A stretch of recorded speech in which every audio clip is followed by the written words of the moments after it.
Chers auditeurs Espoir Média, quel plaisir de pouvoir nous retrouver une nouvelle fois pour l'émission 3DS. C'est vrai que ça fait déjà quelques temps que je n'ai pas eu le plaisir d'être ici avec vous. Je serai avec vous tout au long des émissions du mois d'octobre. Et ensuite, je remercie les responsables Espoir Média aussi, puisqu'ils vont enchaîner en novembre-décembre. Et je reviendrai au mois de janvier. Enfin bref, un mois par trimestre. Et autrement, nous aurons chaque fois une bonne équipe pour animer ces émissions 3DS. Donc c'est un plaisir aujourd'hui d'être là. Ça me donne l'occasion également de remercier spécialement Rickson Nobré aussi, qui a pu me remplacer pendant plusieurs semaines pour ces émissions. Bon vent à lui, et puis je souhaite le meilleur aussi à la nouvelle équipe d'Espoir Média.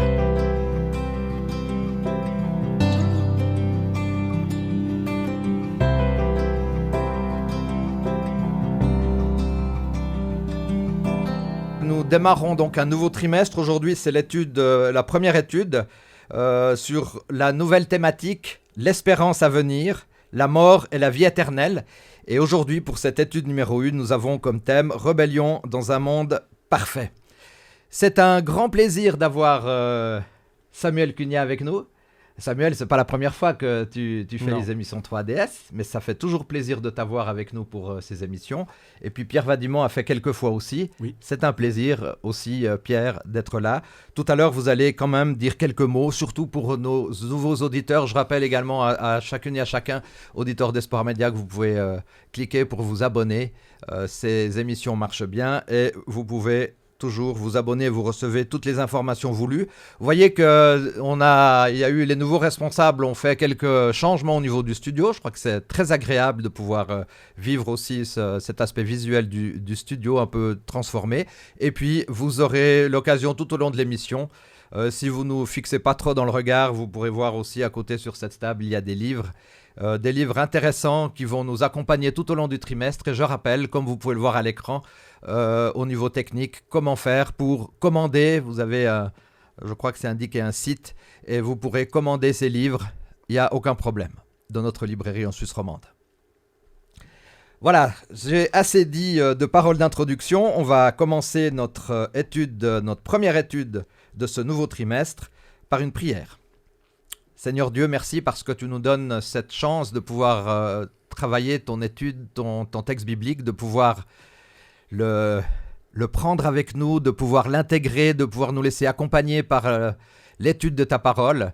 Et c'est une grâce que tu nous offres de pouvoir vivre ces temps de réflexion, ces temps d'animation, ces temps de partage avec Pierre et Samuel en ces instants pour cette étude numéro 1. Merci encore de pouvoir vivre ces moments en ta présence, au nom de Jésus. Amen. Amen. Alors je vous l'ai dit, nouveau trimestre, c'est toujours intéressant les nouveaux trimestres. Alors c'est vrai qu'on avait abordé aussi le trimestre précédent, le creuset, donc l'expérience de certaines épreuves de vie que nous pouvons avoir dans nos vies de tous les jours. Mais là c'est donc l'espérance à venir, la mort et la vie éternelle, rébellion dans un monde parfait. Mais avant de commencer vraiment notre étude, je vais demander à nos amis Samuel et Pierre de dire un mot pour les nouveaux auditeurs qui ne vous connaîtraient pas. Alors Samuel, tu veux nous dire un petit mot de présentation? Alors, je m'appelle Samuel Cugna, je suis pasteur ici en Suisse romande, l'église de Renan, l'église de Lausanne lusophone. Je suis marié avec Isabelle, j'ai un fils avec 2 ans et demi, il s'appelle Diego. Et voilà, c'est un grand plaisir d'être ici avec toi, comme d'habitude. Merci beaucoup pour l'invitation. Avec grand plaisir. Oui, ça avance, 2 ans et demi déjà. Exactement. Le temps passe vite. Ouais. Juste Samuel, tu fais toujours tes émissions? Oui. Tu veux nous dire un mot? Oui, j'ai une chaîne en fait sur YouTube, ça s'appelle Shift FR. Il y a plusieurs émissions. C'est vrai que là, j'ai pas beaucoup de temps, mais en tout cas une émission qui est aussi produite ici dans ces studios, ça s'appelle Post-it, qui est assez régulière. Donc pour les personnes qui cherchent des petits trucs, 2 minutes, 3 minutes, ça serait la chose indiquée. Le site, il faut cliquer sur... Sur YouTube, il faut YouTube. écrire Shift FR. Shift FR, c'est tout bon. C'est bon. Donc c'est simple. Mhm. Voilà, je me suis dit c'est une petite tribune aussi pour Merci qu'on puisse beaucoup. écouter tes émissions. Pierre, dis-nous quelques mots aussi. Oui, 2 mots. Pierre Vadimon, moi je suis aussi à l'église de Renan, comme Samuel. Je crois que c'est un hasard, mais c'est comme ça.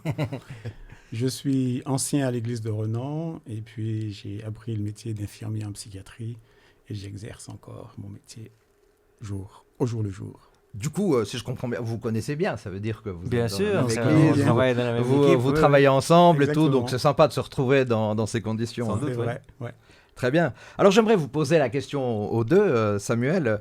Qu'est-ce que pourrait t'inspirer ce sujet qu'on va aborder tout au long du trimestre, la mort, la vie éternelle, l'espérance? Alors c'est vrai que quand tu dis la phrase comme ça, c'est triste, mais c'est surtout la mort qui me reste en tête. Parce que D'accord. c'est là où se trouve le problème, Oui. finalement. On veut tous une vie éternelle, on veut tous vivre avec Jésus pour toute l'éternité, mais c'est la mort qui fait un peu peur. Mais en même temps, c'est bien qu'on puisse avoir un trimestre qu'on va l'étudier aussi, pour peut-être arriver à la fin et avoir moins peur. Très bien. Arriver à la fin, avoir moins peur. Et si on arrive à ça, je pense qu'effectivement, ça sera réussi, quoi, quelque part. Sans doute, sans doute. Parce que l'idée, c'est de pouvoir vraiment faire en sorte qu'on soit aussi libre dans nos têtes et dans notre esprit. Exactement. Pierre, ça t'inspire des choses particulières, ce nouveau trimestre? Oui, quand j'ai vu le titre, j'ai vu l'espérance à venir. C'est un peu comme ça que commence le titre du questionnaire. Et puis, moi, j'ai pris ce titre un peu comme une espèce de veillée d'armes. En fait, c'est pas tellement que quelque chose doit arriver. Oui, bien sûr, quelque chose va venir. Mais il me semble aussi que la Bible nous dit que quelque chose s'est passé.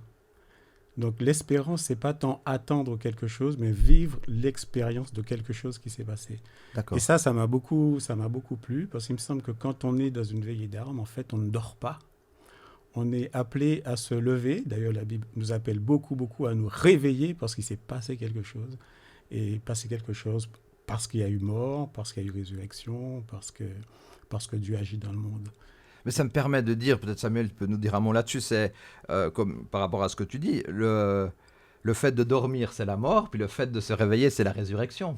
Donc il y a ici deux aspects temporels, quand on parle du sommeil et du réveil, puis aussi par rapport à la mort et la résurrection. Je trouve intéressant quand même cette réalité-là. Mhm. C'est des belles images, oui. En tout cas, c'est des images que je pense que ça rassure de les voir comme ça. Ouais. C'est quelque chose d'un peu plus proche de nous aussi, parce que quand on prend tout de manière brute, ouais, la mort, c'est un grand terme, la mort. Et puis, en même temps, c'est un sommeil, en fait. Alors, de façon, on pourrait dire, assez dramatique, la mort a englouti non seulement l'espèce humaine, mais aussi toute la vie.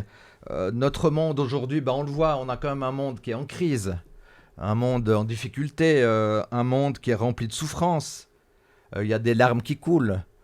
Il y a pas si longtemps, on a eu une grande recrudescence du Covid. Maintenant, ça s'est un peu calmé. Il y a eu la guerre en Ukraine. Il y a eu d'autres situations, on pourrait dire, un peu dramatiques aussi d'événements naturels qui sont compliqués. Alors, est-ce qu'aujourd'hui, on ne pourrait pas se dire effectivement que cette étude, elle vient à un point nommé par rapport à ce qui se passe dans notre société? Samuel, Pierre, je serais intéressé de vous entendre là-dessus.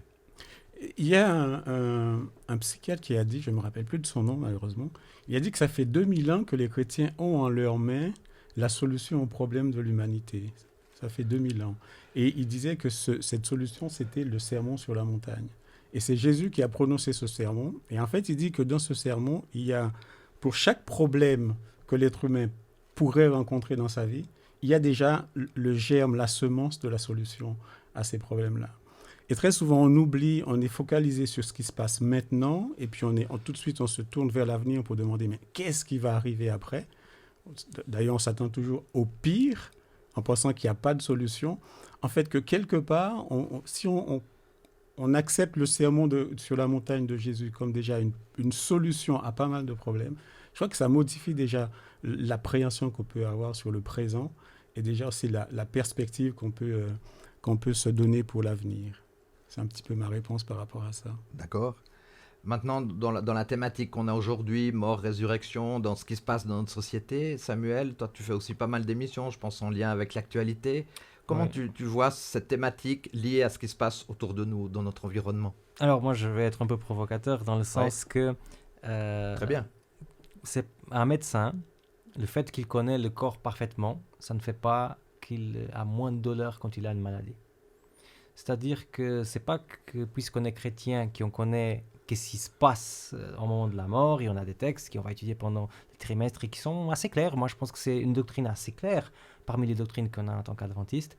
C'est pas parce qu'on sait ça, qu'on sait qu'il y a un sommeil, qu'on va se réveiller, qu'on vit mieux les moments de séparation, les moments de deuil. Alors, je pense que c'est important de savoir, mais la réponse pour la souffrance ne se trouve pas en savoir. Elle se trouve quand je suis dans ce moment difficile avec qui je vais m'attacher. Et c'est pour ça que je pense que la grande réponse pour la souffrance, pour la mort, ce n'est pas une compréhension de pourquoi cela arrive, mais c'est de sentir que je ne suis pas seul dans ces situations. En tout cas, j'ai vécu assez récemment un moment de deuil, et c'est vrai que je suis pasteur, j'ai déjà fait plein d'études bibliques sur la mort, c'est un thème que je maîtrise, mais c'est pas ça qui m'enlève la douleur. C'est en fait de savoir que j'ai Jésus à côté, qui m'accompagne dans ce moment-là, et que dans le bon moment, il va me montrer la solution, le moment que je peux voir cette solution. Ce que tu veux nous dire, Samuel, très justement, c'est qu'il faut passer de la phase de la théorie avec les connaissances qu'on a par rapport à différents sujets. Puis là, ce trimestre, ça sera ce sujet de la mort et de la résurrection. Puis après, le vécu. Bien quelque part, ça sera le vécu, parce que c'est ça qui nous habite tous les jours de nos vies. C'est pas seulement le fait que je peux connaître ou partager plusieurs textes bibliques sur certains sujets, parce que là, on a certaines connaissances. Mais ce vécu de cette connaissance, comment est-ce que je vais l'exprimer? Ce que n'enlève pas la connaissance, parce que la connaissance est importante. Elle est importante, il ne faut pas l'enlever, ça parce c'est que, sûr. Prenons l'exemple que j'ai donné du médecin. Le médecin, peut-être, il ne va pas paniquer comme une autre personne parce qu'il sait, ok, ça c'est un symptôme, c'est normal, ok, parce qu'il connaît à quoi ça va aboutir. Mais ça n'enlève pas la douleur, ça non. Alors j'aimerais vous poser aux deux la question, parce que je trouve une question intéressante, et puis vous avez peut-être des réponses différentes, mais face à ça, puisque on rappelle effectivement qu'il faut passer à quelque part la théorie et la connaissance théorique, elle est importante pour l'intégrer. Puis après, dans notre vécu, on intègre les choses aussi, ça dépasse un peu le côté théorique. Que faire pour véritablement rebondir et vivre une certaine résilience? Je rappelle que le mot résilience, bon, chers auditeurs, vous connaissez sûrement cette faculté de rebondir face à une difficulté. Pierre et Samuel, que faire pour rebondir et vivre cette résilience dans un monde en souffrance ou dans des situations de vie où il y a de la souffrance? Je trouve que le fait de rebondir, le terme de résilience, il est très important, parce que pour finir, on aura l'aspect positif de la difficulté. Mais déjà, comme disait Samuel, qui est avec moi à ce moment-là? Je pense que quand on est dans une souffrance, quand on est dans une difficulté, on se croit très souvent seul. On pense que notre expérience est unique, que personne n'a vécu ça, qu'on est le seul à porter ça et que personne ne peut nous comprendre. Quelque part, le prophète Élie a vécu quelque chose comme ça, et puis on a dit qu'il est devenu dépressif. En fait, lorsque qu'on comprend qu'il y a quelqu'un avec nous à ce moment-là, ça modifie, ça pourrait peut-être nous aider à modifier notre perspective. Mais après, il n'y a pas que ça. Il y a notre dialogue interne avec nous-mêmes, avec la souffrance, avec nos douleurs. Et puis, il y a aussi la perspective que les autres aussi posent sur nous par rapport à ce qu'on souffre. Parce que le regard des autres aussi nous pénètre. Et parfois, on se sent jugé, on se sent accusé, on se sent amoindri aussi par ce regard-là. Donc, toutes ces choses-là combattent un petit peu ou participent à la souffrance déjà interne, la souffrance, je dirais, exogène qui est en nous. Donc, une des manières de sortir de ça, justement, c'est de regarder à qui est avec moi, qui sont mes alliés à ce moment-là. Est-ce que c'est le médecin? Est-ce que c'est mes parents? Quelqu'un, en tout cas, qu'on peut penser qui me comprend. Et l'autre chose, c'est quand même, je ne sais pas comment l'expliquer et comment on peut arriver à ça, c'est quand même à se dire, je dois continuer à marcher, quoi. Je dois continuer. Il faut que je continue, quelque part. Et ça, si on arrive à trouver des ressources internes, on ne peut pas parfois, parce que quand on est brisé, on est vraiment brisé. Mais si quelqu'un nous tend la main et on comprend que c'est une main qui nous dit, mais lève-toi, faisons encore quelques pas, je pense que ça peut être utile pour nous aider. Je rappelle juste par rapport à ce que tu dis, le terme du bonheur dans la Bible, c'est être en marche. C'est pas toujours rigoler, toujours être content, toujours être heureux, puisqu'on parle de résilience, mais c'est aussi être en marche. Alors, Samuel, dans l'idée de rebondir, de résilience, est-ce que tu aurais toi aussi peut-être un sentiment à partager? Bien sûr. Vous savez certainement qu'une des phrases plus répétées dans l'Ancien Testament, c'est « Ne crains rien, je suis avec toi ». C'est très intéressant parce que c'est pas « ne crains rien », tu es avec moi, il n'y a rien qui va t'arriver. Tout Si je sera peux beau. me permettre, Vas-y, c'est vas-y. un texte Ouais. qui est 365 fois dans la Bible. Ne crains rien. J'ai Ok. trouvé intéressant. Oui, ça c'est impressionnant. Ouais. Et ça aide C'est aussi pour ça que ce que tu dis là est important, c'est que ne crains rien. Ouais, je te laisse continuer. Non, mais c'est intéressant parce que ça complète justement, Dominique, ce que je dis. Le texte ne dit pas qu'il n'y a rien qui va arriver, mais il dit qu'il y a une présence. Une Mhm. présence positive, comme on dirait peut-être aujourd'hui. Et je pense que justement, la résilience vient quand au milieu d'un chagrin, d'une difficulté, au moment qu'on est hyper négatif, on va être honnête, on a quelqu'un ou on a quelque chose qui nous pousse à être positif. Ouais. Il y a peut-être des gens qui sont incroyants et qui vont dire que voilà, c'est le moi, je sais pas. Mais nous, on sait qu'il y a Dieu et moi, je n'arrive pas à ne pas voir Dieu dans ces situations. Quand on a tout pour déprimer, quand on a tout pour être négatif et quand même on se dit non, on y va, on va se relever, on va faire quelque chose. Ça, c'est vraiment l'action Tout à fait. divine dans notre vie. On pourrait presque dire, alors, puisque dans la résilience, on parle de tuteurs de résilience, des personnes qui ont permis à d'autres personnes en souffrance de pouvoir avancer. Ouais. C'est intéressant, je dirais, Samuel, dans ce que tu dis, le plus grand tuteur de résilience qu'on peut avoir, c'est Dieu, quoi. Ouais, quelque sans doute, part. c'est lui qui a inventé ça. Exactement. Hein. Dieu a inventé plein de choses que la société rappelle. Hein. Je signale quand même que Juste. c'est quand même très, très fort, quoi. Bon, alors, nous sommes des êtres humains mortels, on a besoin d'assurance pour le présent, d'espérance pour l'avenir. Et comme l'a si bien dit Émile Brunner, j'aime bien cette parole d'Émile Brunner, un grand théologien qui dit « Ce que l'oxygène est au poumon, ainsi est l'espérance pour le sens de la vie. » Un petit commentaire là-dessus, « Ce que l'oxygène est au poumon, ainsi est l'espérance pour le sens de la vie. » C'est vrai que quand on voit, quand il y a eu toutes ces expériences de Covid, l'oxygène est au poumon, ben, ça rappelle des choses. Et puis l'espérance pour le sens de la vie. Oui, justement, précisément. Ça veut dire que l'espérance produit une action. Si l'oxygène, ce que l'oxygène est au poumon, les poumons respirent l'oxygène, il se passe une action de cet oxygène dans les poumons, après il en ressort quelque chose. Il en ressort du gaz carbonique. Je crois que l'espérance est la même chose. Quand l'espérance nous pénètre, il produit quelque chose en nous, mais quelque chose doit sortir aussi pour les autres. Tout à fait. Donc c'est en ça où je trouve la citation pertinente. C'est pas seulement pour dire il y a l'espérance, donc je peux m'attendre à quelque chose. Non, il y a l'espérance qui transforme quelque chose chez moi, comme l'oxygène transforme quelque chose dans les poumons et oxygène le sang et je peux avoir du mouvement. Et après, il en ressort quelque chose, le gaz carbonique, qui est de nouveau utile pour les arbres. Donc c'est assez profond cette citation. Ouais, pour autant, assez fort, ouais. qu'on le creuse un petit peu davantage que de dire Exactement. ah oui, l'espérance, ah oui, on en a besoin. Oui, on en a besoin pour nous transformer et pour transformer l'environnement autour de nous. Et puis si on prend l'expérience de la création, on a quand même le souffle. On parle d'oxygène, mais on peut parler de souffle. C'est le souffle de Dieu qui a permis, Genèse 2, verset 7, à ce qu'il y ait la vie. Toi, ça te parle aussi, Samuel, cette idée d'oxygène au poumon et de l'espérance sur le sens de la vie? Sans doute, parce que si l'espérance n'était pas quelque chose de fondamental pour l'être humain, alors le monde serait divisé en deux types de personnes. Les croyants qui croiraient qu'il y a quelque chose après, et tous les autres croiraient qu'il n'y a rien. Mais étant donné qu'on a en nous tous cette besoin d'avoir l'espérance, cette besoin de voir au-delà de ce qu'on voit aujourd'hui, c'est pour ça qu'il y a plein de philosophies qui disent qu'on va vivre comme ci, comme ça et tout ça. Donc ça montre que justement, de la même façon que nos poumons ils ont besoin d'oxygène, l'être humain il a besoin d'espérance. Ça c'est clair. Super, merci beaucoup. Samuel et Pierre, après, est-ce que la création de Dieu, on pourrait dire, est bien une expression d'amour de Dieu? Moi, je crois que c'est une expression de son amour, étant donné qu'on connaît cette création. C'est impressionnant. Si on regarde la nature, juste notre planète, il n'y a pas un truc où on se dit « Ah, mais c'est dommage, l'être humain aurait tellement besoin, imaginons, de vitamine C, de fer, mais il n'y a pas dans cette planète. On n'a eu pas de chance. » Mais en fait, tout ce qu'on a besoin pour vivre, il se trouve dans cette terre.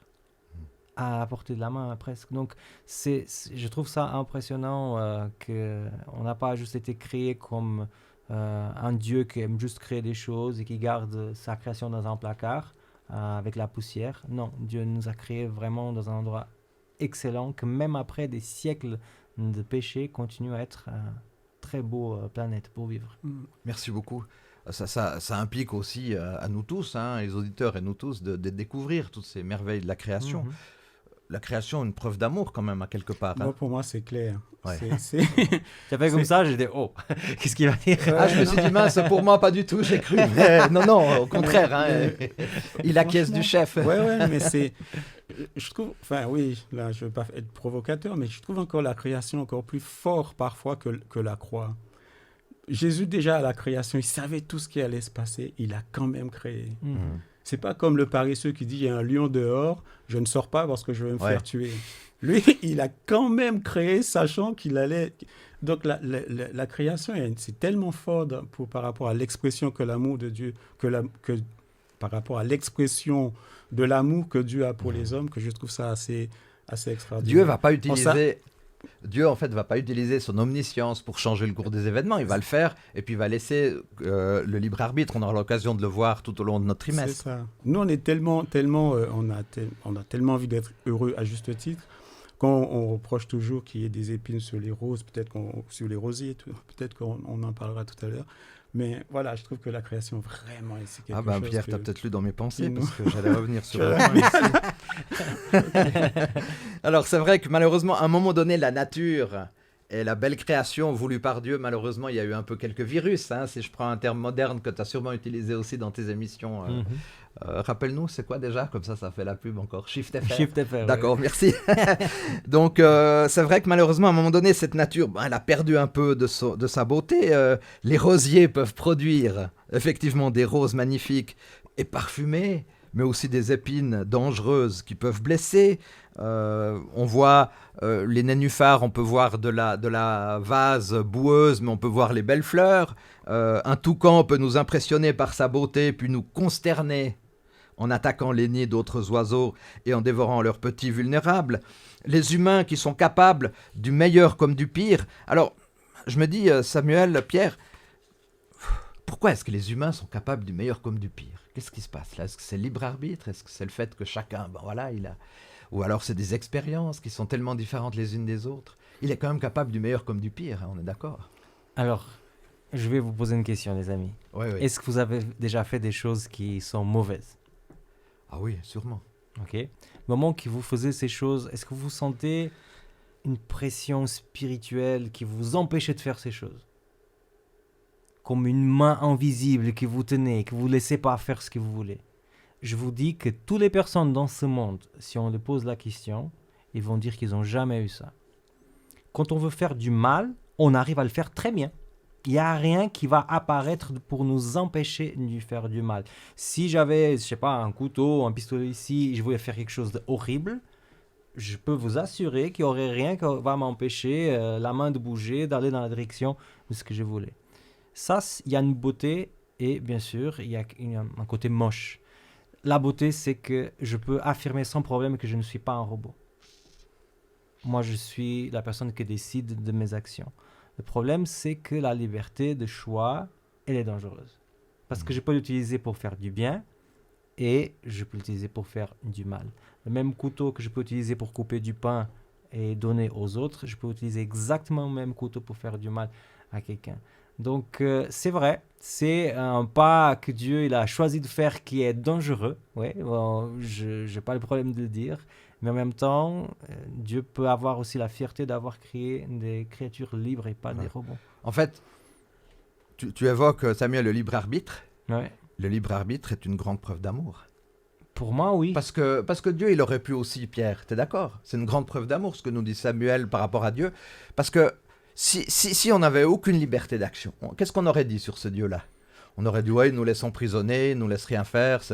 Même ça, tu pourrais pas dire, tu vois. Mais voilà. Mais bon, si Dieu nous laisse aucune liberté, on aurait quand même pu rapidement dire que Dieu est un Dieu un peu tyran et puis qu'il laisse aucun... Mais c'est ça qui est rigolo, Dominique. Si Dieu nous avait créé en tant que robot, on pourrait même pas formuler ces phrases que tu viens de dire. Alors, robot, oui, ça c'est sûr. Vois, parce qu'on n'aurait pas la liberté d'exprimer ce qu'on veut et de vivre ce qu'on veut. Alors, nous, on peut avoir la liberté totale. Les gens peuvent blasphémer Dieu, ils peuvent faire des actions complètement idiotes sans qu'il y ait une quelque chose qui les empêche. Donc on voit dès le début de la création que l'être humain il est libre, et puis on sait ce qui s'est passé dans le jardin d'Éden. Je ne vais pas revenir là-dessus maintenant, mais on sait qu'il y a eu cette liberté, on sait qu'il y a eu cet amour de Dieu qui est là. Alors Pierre, ça aussi, cet aspect du libre arbitre, il est bien réel. Oui, il est réel, mais justement, l'être humain a le libre arbitre, mais il n'a pas toujours je veux dire, parfois c'est l'extérieur qui provoque en nous le choix de faire le mal. C'est pas forcément, ça gêne pas forcément en nous. Je veux dire, il a fallu quand même que Ève rencontre le serpent, pour le dire comme ça, pour commencer à avoir un dialogue avec quelque chose qui est mal. Donc Dieu nous a donné un libre arbitre, certes, mais il n'a pas fait qu'en nous le libre arbitre devienne et bon et mal, quoi, j'entends. L'extérieur joue un rôle très, très important aussi, de manière à influencer peut-être les actions qu'on doit avoir. Et on voit ça beaucoup aussi dans la littérature. Il y a les crimes gratuits comme ça. C'est vrai que le couteau peut servir à couper le pain, donc il aurait été plus facile peut-être qu'au moment où j'ai envie de tuer quelqu'un avec un couteau, que le couteau devienne en carton, comme ça, ça serait pas dangereux. Ça serait pas dangereux pour la personne. Ça serait très bien, ça, ouais. Mais je crois que il y a l'être humain, mais il y a aussi l'adversaire de l'être humain. Je crois qu'il joue un grand rôle pour pervertir un petit peu le libre arbitre. On va revenir sur ce fameux adversaire. Parce que le libre arbitre dans l'Éden, c'était beaucoup de choses à faire et une chose à ne pas faire. Donc, c'était pas forcément... Et puis, le libre arbitre implique aussi des conséquences, on est d'accord. C'est pas juste de dire tout le monde il est beau, tout le monde il est gentil, Dieu il laisse libre tout le monde, mais selon mes choix, selon les choix que je fais, il y a quand même des conséquences aussi à assumer. On moissonne ce qu'on sème, c'est écrit sur la parole et c'est vrai. Juste pour dire encore par rapport au libre arbitre, très souvent quand on est jeune, on se lance des défis pour faire quelque chose de mal. On se lance des défis aux copains. Ah ouais, t'es pas capable d'aller faire ça. T'es pas capable de voler un livre, t'es pas capable d'aller voler les oranges, t'es pas capable. Et là, on transgresse finalement notre intégrité parce qu'on est stimulé par quelque chose, par quelqu'un. Mais ce qui est cool, et j'aimerais rebondir de ce que tu dis, c'est que même quand on est tenté, c'est le bon verbe, n'est-ce pas ? Quand on est tenté, soit par des puissances spirituelles, soit par des personnes, on a toujours le choix. Oui. C'est-à-dire que la tentation ne nous met pas dans une position de non-réflexion, non-choix en fait. On peut toujours choisir, même si c'est difficile. Et nous tous, on a 3 pêcheurs autour de la table, donc on sait bien que c'est comme ça que ça marche. Mais c'est quand même impressionnant qu'il n'y a aucun mécanisme spirituel ou autre qui nous enlève cette volonté. Et ça, c'est impressionnant. Ça serait une machine. On dirait que c'était la plus belle machine du monde. Alors, l'être humain, c'est le chef-d'œuvre de Dieu. Mais moi, ça me rappelle aussi ce que l'apôtre Paul disait dans Romains 7. Je fais des choses que je ne devrais pas faire et je ne fais pas des choses que je devrais faire. Est-ce que ce n'est pas ça un peu le résumé de nos vies, en fait, dans ce que vous dites aussi? Bien sûr. Parce que si c'était que des choix rationnels sans le côté extérieur qui a dit bien Pierre, ce serait tout beaucoup plus facile. Alors, puisqu'on parle du libre arbitre, moi, j'aimerais qu'on lise... si vous êtes d'accord, quelques versets de la première épître de Jean, au chapitre 4, versets 7 à 16. Alors après, on ne va pas tout analyser parce qu'on n'aurait pas le temps là, on a encore quelques minutes, mais on n'aurait pas le temps de tout analyser, mais juste quelques points. Donc 1 Jean 4, versets 7 à 16. « Mes chers amis, aimons-nous les uns les autres, car l'amour vient de Dieu. Celui qui aime est né de Dieu et il connaît Dieu. Qui n'aime pas n'a pas connu Dieu, car Dieu est amour. Voici comment Dieu a démontré qu'il nous aime. Il a envoyé son Fils unique dans le monde pour que par lui, nous puissions avoir la vie. Voici en quoi consiste l'amour. Ce n'est pas nous qui avons aimé Dieu, mais c'est lui qui nous a aimés. Aussi a-t-il envoyé son Fils pour apaiser par son sacrifice pour nos péchés sa colère contre nous. Mes chers amis, puisque Dieu nous a tant aimés, nous devons nous aussi nous aimer les uns les autres. » Samuel, tu serais d'accord de poursuivre au verset... ou Pierre, tu serais d'accord de... Samuel, peut-être, oui, je peux. Alors, c'est à partir de quel verset? Verset 12.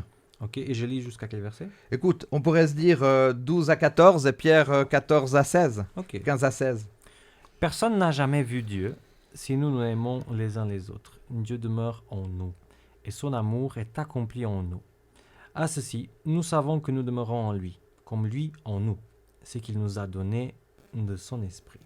Et nous avons vu et nous témoignons que le Père a envoyé le Fils comme sauveur du monde. Rappelle-moi quel verset. Versets 15 et 16. 15 et 16. Celui qui confessera que Jésus est le Fils de Dieu, Dieu demeure en lui et lui en Dieu. Et nous avons connu l'amour que Dieu a pour nous et nous y avons cru. Dieu est amour et celui qui demeure dans l'amour demeure en Dieu et Dieu demeure en lui. Je ne vais pas commencer à calculer dans ce texte le nombre de fois où il y a le mot amour, mais c'est quand même quelque chose d'exceptionnel. Est-ce que dans tous ces versets, est-ce qu'il y a quelque chose qui, selon vous, ressort et que vous aimeriez commenter dans cet amour extraordinaire que Dieu, on a parlé du libre arbitre, on y continuera tout à l'heure, que Dieu avait comme plan tout au début? Quel genre d'amour on a? Quel genre de Dieu on a ici? Dieu est amour. Il n'arrête pas de dire que Dieu est amour. Ouais. Mais il dit, est-ce qu'on y croit quelque part? Jean, il dit, Dieu est amour. Il décrit tout le processus. Il dit, nous y avons cru. Est-ce que nous, on y croit? C'est là où ça me trouble un petit peu, la question de l'amour. Très souvent, on a les choses devant nous, mais on a du mal à y croire. Croire l'amour de Dieu, ou intégrer peut-être au niveau de notre expérience l'amour de Dieu. Hein? Je ne sais pas comment dire, mais tout paraît mystérieux, tout paraît improbable. Il y a beaucoup de discours qui pour aller à l'encontre de tout ça. Et on a l'impression qu'on a besoin de se convaincre tout le temps, à cause de l'adversité, à cause des difficultés de la vie, à cause des vicissitudes de la vie, que Dieu est amour. Alors, on interpelle Dieu, ah oui, mais si Dieu est amour, pourquoi il y a des enfants qui meurent de faim? Si Dieu est amour, pourquoi il y a des guerres? Si Dieu est amour. Comme si Dieu a toujours besoin de prouver son amour. On vient de parler de la création tout à l'heure comme étant une magnifique preuve de la création. On vient de parler du libre arbitre comme étant encore une preuve de l'amour de Dieu. Et pourtant, on a un problème à considérer l'amour comme un fait dans l'existence. Dans ce que tu dis, il y a un problème, parce que Samuel peut-être dira un mot là-dessus. Moi j'ai le sentiment que l'être humain n'est pas toujours cohérent. Ça veut dire qu'on parle de laïcité. Hein, on parle de laïcité. Dieu, c'est dans le domaine qui est privé, mais pas tellement public. Alors, il ne faut pas qu'il soit trop présent dans le domaine public, mais dans le domaine public, s'il y a des situations difficiles de souffrance, tout de suite, tout d'un coup, ce domaine public, Dieu, il revient en avant. Donc, est-ce qu'il n'y a pas une incohérence là derrière? Oui, c'est vrai qu'il y a une grande incohérence. Je suis d'accord avec ce que tu dis, Dominique. On ne s'intéresse pas à Dieu, mais quand il y a un problème, on dit « Ah, voilà, il est où Dieu ?» Il faut savoir ce qu'on se veut, quoi. C'est intéressant. Mais la question que Pierre était aussi en train d'aborder, moi, je trouve hyper intéressant l'idée, est-ce qu'on croit vraiment que Dieu est amour? Il est amour. Même nous, croyants, est-ce qu'on croit à ça? Parce que c'est vrai que l'amour inconditionnel n'existe pas sur Terre. Vous pouvez peut-être me dire, ah non, mais les mamans ou les parents pour leurs enfants. Mais combien d'histoires il y a où des mamans et des parents font des choses horribles à leurs enfants? Encore cette semaine, j'ai lu des nouvelles horribles. Enfin, c'est difficile pour nous, qu'on habite un monde où l'amour n'est pas inconditionnel, de percevoir quelqu'un qui, repérez, Dieu ne dit pas « je sens l'amour pour vous », il dit « je suis l'amour ». Et ça, c'est difficile parce qu'on n'a aucun exemple qui s'approche de ça ici sur Terre. Donc c'est à la limite un peu normal que croyons et en croyant, on se pose la question. Après, ce que je dois dire aux croyants et aux incroyants aussi, c'est que l'amour de Dieu, à nouveau, c'est pas de façon intellectuelle qu'on arrive là, c'est de façon relationnelle. Quand on se sent aimé par lui, malgré tout ce qu'on fait à côté. Mais merci, ça résume bien un peu tous ces versets, puisque dans ces versets, on parle d'amour inconditionnel, on parle que Dieu ne peut être l'auteur du péché, on parle aussi que... Alors ça, c'est quand même très fort, hein, qui n'aime pas n'a pas connu Dieu, on parle aussi que... Alors, Dieu est catégorique, hein. Ouais. Dieu, et puis moi, ce que je trouve extraordinaire là-dessus, Pierre, Dieu nous a aimés le premier. Ouais. Il nous a devancés. Oui. J'allais dire, c'est presque il est Dieu, il nous a créés, donc... Oui, bon, alors bien sûr. Ça, c'est tout à fait, ouais. Mais je pense que ce que tu veux Mais il dire, aurait pu c'est nous que créer et puis se dire, dans le fond, moi, ce que tu veux à un dire, moment c'est donné, que- cette créature. Ce que je voulais dire, c'est qu'il Ouais. aurait pu créer, mais. il aurait pu mettre l'amour en option et dire est-ce qu'ils vont puis prendre mettre cette en option parenthèse, pour hein, de rentrer dire, en ceux-là, relation avec moi ou Ouais. il l'a pas mis comme une option, quoi. Il l'a mis comme un précepte. Ça veut dire que pour que chaque concept qu'on pourrait développer pour être en relation les uns avec les autres, pour que ça serve de base, pour que ça serve d'ingrédient majeur finalement. Tout à fait. Comme ça fait que le gâteau, s'il est sucré, il doit être sucré, il ne sera pas salé. Et puis s'il doit être salé, il sera salé, il ne sera pas sucré. Donc quelque chose de stable et Ouais. d'équilibré. Ça, c'est... Alors, on a vu ensemble que le libre arbitre, c'est le fondement de l'amour, on est d'accord avec ça. On peut voir aussi que le mot Satan vient de l'hébreu qui signifie adversaire. Le mot diable est dérivé du grec, diabolos, qui signifie calomniateur. Donc, voilà, à travers Satan, on a ces deux termes quand même, hein, être l'adversaire, être le calomniateur. Alors, on n'a pas le temps d'aborder ça maintenant trop sur le mot calomniateur, mais je pense que quand on est victime de calomnie, c'est quand même un des aspects les plus difficiles de nos vies. Quand quelqu'un nous calomnie, c'est terrible parce qu'on peut presque rien faire. Et puis, il y a un gros sentiment d'injustice. Alors, ce que je voulais dire aussi, c'est qu'on a, chers auditeurs, vous pourrez le voir aussi chez vous, mais le livre d'Ézéchiel a été écrit dans un langage symbolique de la fin des temps. Dans Ézéchiel, chapitre 28, versets 1 à 10, on ne va pas lire tous les versets, le Seigneur parle du roi de Tyr. C'était une ville portuaire, phénicienne, dans l'Antiquité, comme d'un chef riche et orgueilleux, malheureusement, qui n'était qu'un homme, mais qui prétendait être un dieu. Et dans Ézéchiel 28, 12 à 19, cette réalité historique devient une analogie pour décrire la chute originelle de Lucifer dans les lieux célestes. Samuel et Pierre, la perfection de Lucifer incluait la possibilité de faire du mal. C'est quand même assez problématique ce truc-là, je trouve. Mais c'est excellent la phrase que tu viens de dire. Ouais. Parce que c'est ça justement la La perfection. phrase, rappelle-moi, c'était la perfection. perfection de Lucifer incluait la possibilité de faire le mal, c'est ça? Exactement. Problématique ou non, oui. Moi, je L'ange trouve de que- lumière a fait le mal. Exactement, mais c'est là, pour moi, l'exemple maximal de comme Dieu, il est honnête dans ce qu'il fait. Ouais. C'est impressionnant. Sincère, honnête et tout. Ouais. Si on n'avait pas Lucifer et que le mal était Ah apparu seulement avec Adam et Ève, moi je pense qu'on pourrait peut-être se poser certaines questions. Ouais, Pas beaucoup d'accord. de questions, mais certaines questions. Mais maintenant, étant donné qu'un être dans un environnement complètement parfait, en plus avec une grande position dans le ciel, comme la tradition le dit souvent, que cette personne-là, c'est pas un ange bas de gamme, comme on pourrait dire, hein. C'est quelqu'un qui était en hauteur dans la hiérarchie, se disent non. En fait, non. Je veux pas entrer dans cette histoire, je veux pas aller dans cette direction. Et qu'il a la possibilité de le faire, c'est juste impressionnant parce que, bien sûr, on peut avoir ce côté humain de se dire « Oh, mais c'est ça qui nous a pourri la vie ». Et c'est vrai. Mais si on pense à la longue, on se dit « Waouh, Dieu pouvait tout effacer, tout cacher et c'était fini. » Et Dieu a respecté son choix en connaissant toutes les circonstances. Je peux faire confiance à cette personne-là. Je peux faire confiance à un Dieu qui ne cache pas des choses, qui est honnête et qui va jusqu'au bout de ce que sont ses valeurs. Les amis, c'est pas parce qu'on a des valeurs élevées que la vie sera toujours belle. Des fois, si on veut tenir notre caractère, ce qu'on croit qui est bien, il y a des conséquences que des fois sont pas belles. Et Dieu nous montre aussi cet exemple d'avoir des bonnes convictions et de rester ferme par rapport à ses convictions. Tout à fait.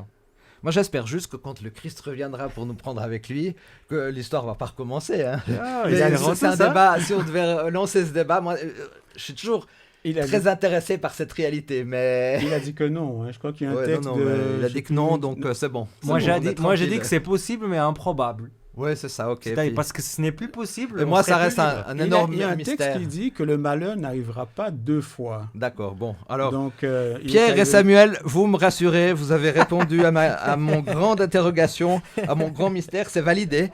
Donc, du coup, on peut continuer. Donc, non, merci beaucoup, parce qu'on voit, on a vu, alors j'invite tous nos auditeurs à relire Ézéchiel, parce que c'est quand même intéressant de faire ce parallélisme. Et toi, alors Samuel, tu nous disais effectivement que la perfection de Lucifer incluait la possibilité de faire le mal. On est tout à fait dans ce libre arbitre, on est d'accord avec ça. J'aimerais vous citer une belle citation d'Ellen White.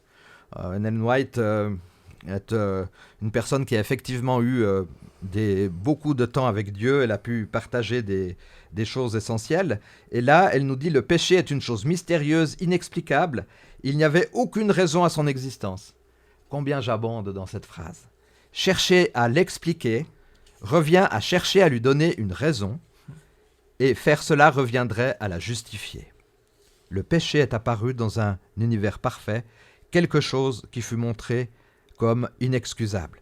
Moi, j'aime énormément, alors peut-être juste s'arrêter un moment là-dessus, j'aime énormément cette idée de dire ne jamais donner une raison à ce mal, parce que ça équivaudrait à justifier ce mal qu'il y a dans notre monde, en fait. Je trouve cette phrase-là, elle est quand même importante pour nous. En tout cas, moi, j'ai pas envie de justifier le péché en aucune manière, que ce soit. Mais le péché me dépasse, ça c'est sûr. Ouais, justifier la souffrance, parce que des fois, on est vous savez, on a eu, moi, je m'excuse, j'étais un peu coupé, mais il y a une auteure d'un livre qui s'intitule L'autre Dieu et qui nous dit il faut pas faire de la mathématique. Ça veut dire que trop souvent, on a fait de la mathématique. On a vu avec l'expérience de Job. Point 1, point 2, point 3, il va t'arriver ça. Point 4, il va t'arriver ça. Ça nous amène à la théologie de la prospérité, qui est une mauvaise théologie aussi. Ouais. Plus je fais des belles choses, plus je fais des prières, plus il va m'arriver des bonnes choses. Ça ne veut pas dire qu'il ne faut pas faire des bonnes choses et qu'il ne faut pas prier, loin de là, pas du tout. Mais il faut faire attention à cette mathématique, je pense, à un moment donné aussi. Dans le sens où, voilà, c'est pas mettre des pions les uns à côté des autres et puis de toute façon, on aura telle chose. Justement, ce que je voulais dire pour rebondir sur Job, c'est que on ne va pas essayer de justifier le péché, ça serait bête de notre part, mais quand on voit comment Dieu accueille les complaintes du pécheur et comment il veut que le pécheur exprime ses sentiments. Il demande même aux amis de Job, pour ainsi dire, qui voulaient lui dire, mais enfin, si t'arrive tout ça, c'est probablement tu as commis un péché, probablement il y a quelque chose dans ta vie qui ne va pas. Eh bien, Job, il a tenu bon. Il leur a dit, mais moi aussi, je peux parler devant Dieu.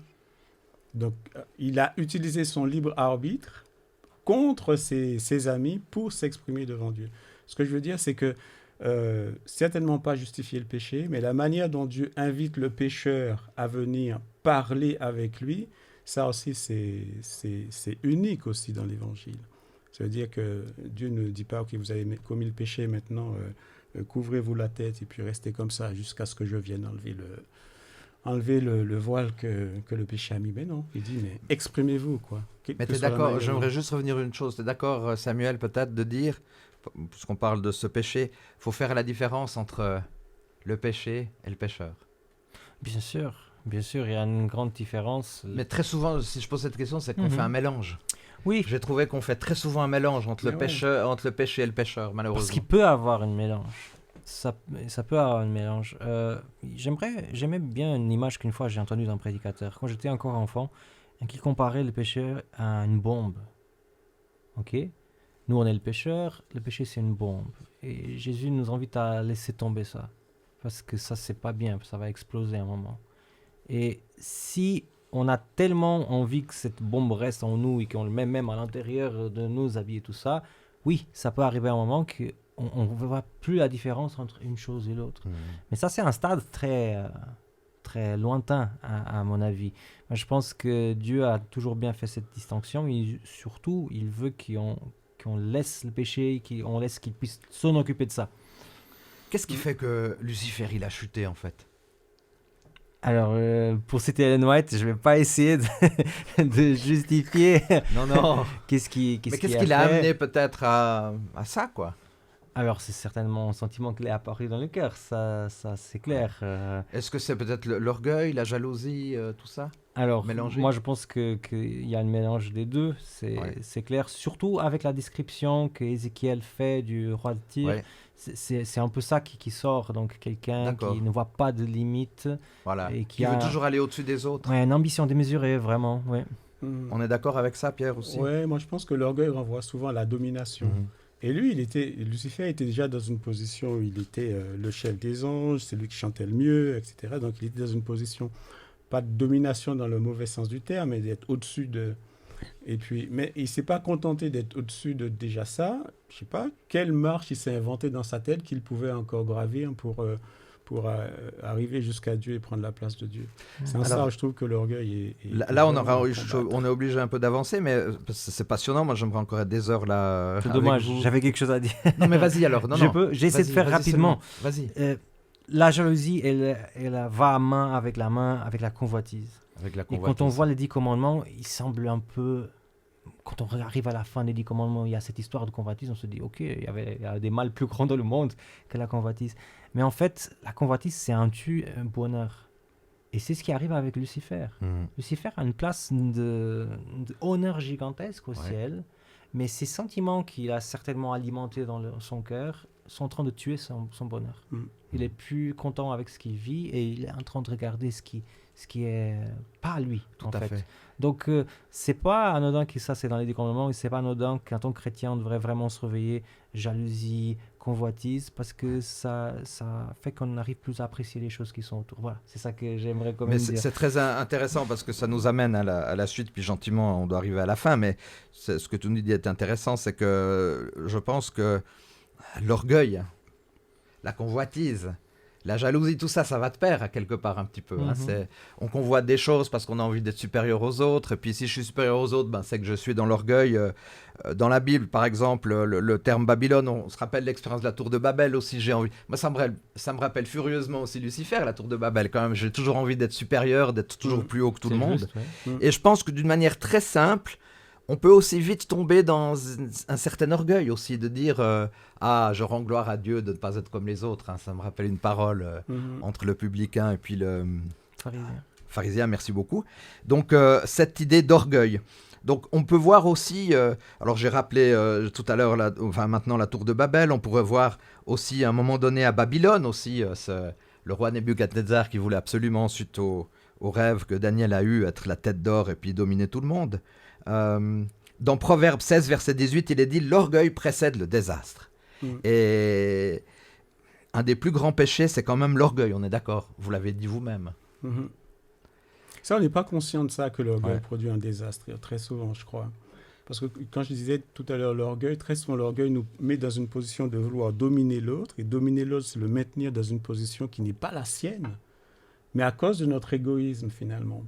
Donc on le prive de ce qu'il lui faut pour qu'il se développe, tout en favorisant notre positionnement qui est... On peut être dans une bonne position légitimement, mais à partir du moment où on profite de cette position pour empêcher l'autre de se développer, là on est dans l'orgueil. Et ça, c'est un désastre pour l'humanité. Mais on n'en est pas toujours conscient parce qu'on pense que c'est l'ordre qui veut ça.